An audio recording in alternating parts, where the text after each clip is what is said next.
Baie op my senuwees, maar ek sien uit om te kyk hoe ver ek myself kan druk vandag.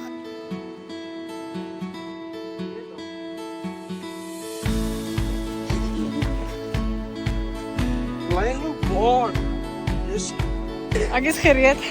Ek dink nie my liggaam is nie, maar my mindset is reg.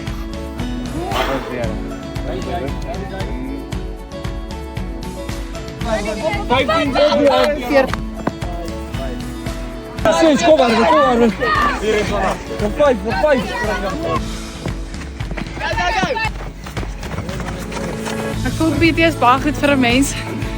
Dit help jou geestelik en fisies om jouself te verbeter en is baie goed ook vir jou brein om beter te kan fokus en alles.